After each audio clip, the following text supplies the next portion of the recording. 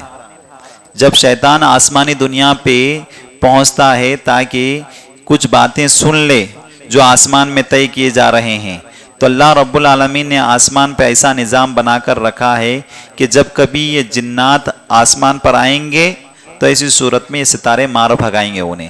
تو یہ ستارہ ان کے پیچھے بھاگ رہا ہے اور ہم کیا سمجھ رہے ہیں ستارہ ٹوٹا، یہ وقت قبولیت کا وقت ہے اور دعا کر لو قبول ہو جائے گی. یہ بالکل غلط عقیدہ ہے. وہ جا رہا شیطان کے پیچھے مارنے، ہم اس سے مانگیں گے تو وہ اپنے پاس آ جاتا.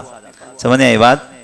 تو ایسی چیزوں سے، یہ غلط عقائد سے بچنے کی کوشش کرنا چاہیے. اسی طریقے سے قرآن مجید کو اللہ رب العالمین نے اس قدر حفاظت کیا ہے کہ خود نبی صلی اللہ علیہ وسلم بھی ذرا برابر بھی اس میں تبدیلی نہیں کر سکتے تھے. نبی صلی اللہ علیہ وسلم بھی ذرا برابر بھی تبدیلی نہیں کر سکتے تھے. جو حرف جبریل امین پیارے نبی صلی اللہ علیہ وسلم کے دل پر اتار دیتے وہی الفاظ، وہی حروف اللہ کے نبی صلی اللہ علیہ وسلم امت تک پیش کرتے تھے.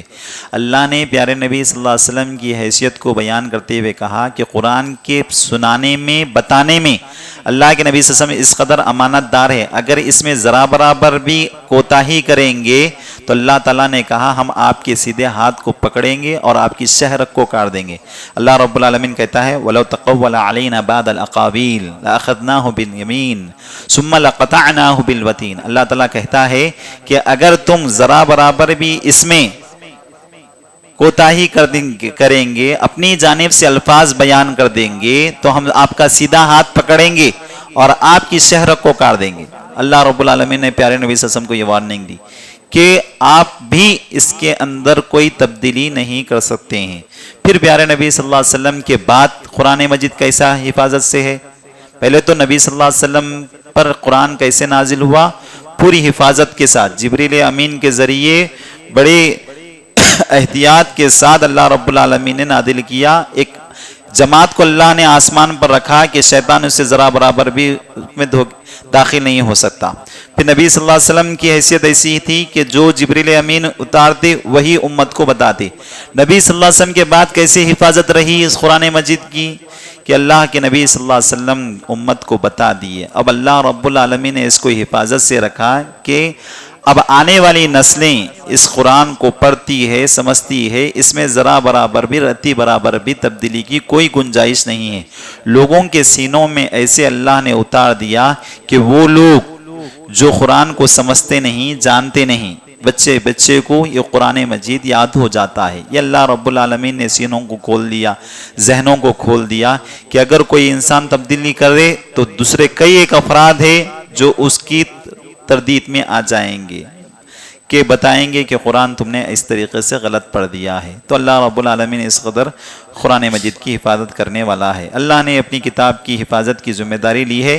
انا نحن نزلنا الذکر وانا لہ لحافظون. قرآن مجید سے پہلے جو کتابیں تھیں اللہ نے اس کی ذمہ داری امت کو دی تھی, اور امت نے بنی اسرائیل ہو یا اس سے پہلے کی امتیں ہوں ان لوگوں نے کتاب میں تبدیلی پیدا کر دی, لیکن قرآن مجید کو اللہ رب العالمین نازل کیا اور قرآن مجید کی اللہ تعالی حفاظت کرتا ہے. یہ تمام مضامین ہیں, اور بھی مضامین باقی ہیں. انشاءاللہ تعالی یہ مضامین کل پیش کی جائیں گے. اللہ رب العالمین سے دعا ہے کہ اے پروردگارہ جو کچھ ہم نے سنا ہے اس پر عمل کرنے کی توفیق عطا فرمائے. آمین. السلام علیکم ورحمۃ اللہ وبرکاتہ.